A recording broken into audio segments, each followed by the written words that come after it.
صرف فتنۃ الہندوستان ہمارے بچوں کو ٹارگٹ کر رہا ہے اور سیز فائر کے وقت یہ فیصلہ ہوا تھا کہ مذاکرات ہوں گے اور کسی نیوٹرل مقام پہ ہوں گے، لیکن فی الحال سنتاس معاہدہ معطل ہے اور مذاکرات کے لیے کوئی ڈیٹ نہیں مل رہی اور نہ ہی حکومت جو بھارت کی ہے وہ اس حوالے سے کوئی پیش رفت کر رہی ہے۔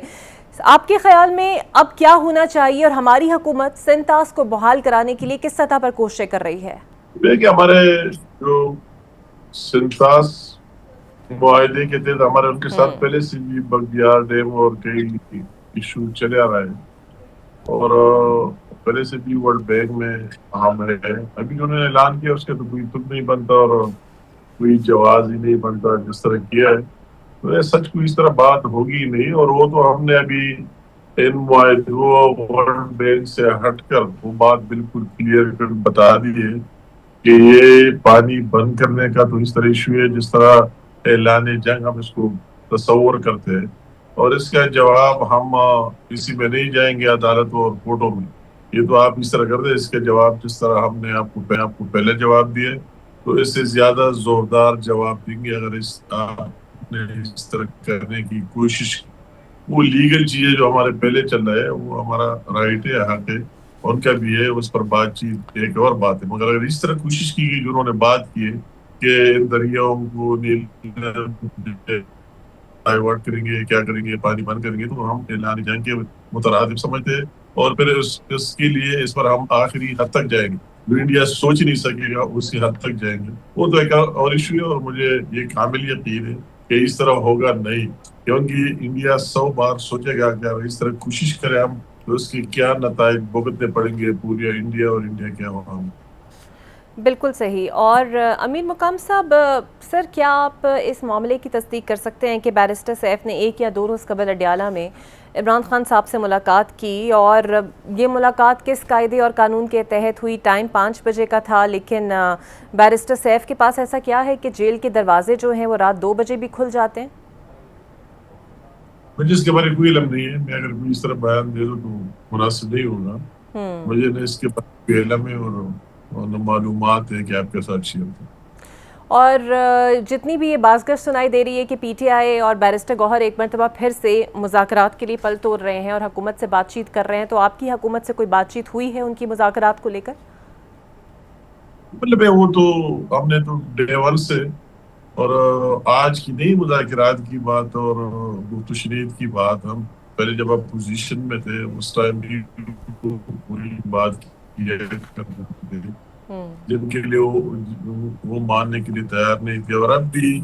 ہر ایک دفعہ کہا ہے۔ Last time prime minister Shehbaz Sharif صاحب نے اپنے اسپیچ میں بھی کہا ہے کہ ہم اس طرح مذاکرات کے لیے، ڈائیلاگ کے لیے جو ملکی مفاد میں ہو، ملک کے انٹرسٹ میں ہو، ہر وقت تو اس کے لیے تیار ہے، اس کو ویلکم کہتے ہیں۔ اس میں تو کوئی دوسری بات ہماری وہی پہلی بات، مگر کبھی وہ مذاکرات کے لیے خود ریکویسٹ کرتے تھے، پھر خود اس کو کہتے تھے کہ ختم ہو گئے۔ آپ کو یاد ہے کہ پہلے انہوں نے اسپیکر تک اپروچ کرائی اور مذاکراتی ٹیم ہم نے بھی بنائی، تمام پارٹی جو ہمارے ساتھ ہے گورنمنٹ میں، پرائم منسٹر پاکستان نے، انہوں نے اپنی بنائی، اس کی میٹنگ شروع ہوئی۔ ہم نے ان سے یہ ڈیمانڈ کیا کہ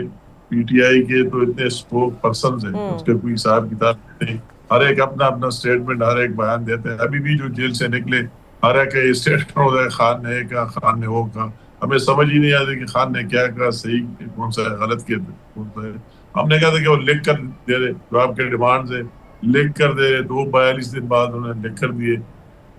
پھر جب ہمیں جواب دینا تھا اس کے تو سے پہلے انہوں نے وہ مذاکرات ختم کر دی، ہم ان کی خود ختم کی۔ ابھی دوبارہ بیٹھنے کے لیے تیار ہے، ملکی مفاد میں بھی ہے، ملکی انٹرسٹ میں بھی ہے کہ اس موجودہ سسٹم میں رہتے ہوئے ہم آگے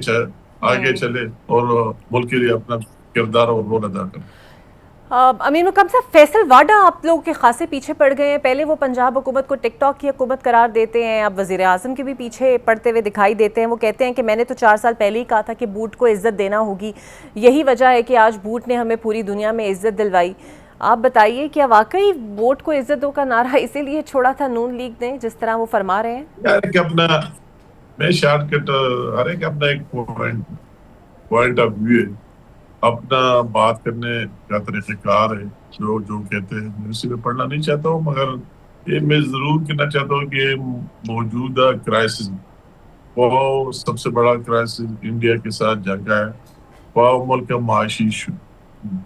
ایشو ملک میں معاشی استحکام لانا ہے, عام آدمی کو ریلیف دینا ہے. جس طرح موجودہ حکومت شہباز شریف صاحب کی لیڈرشپ میں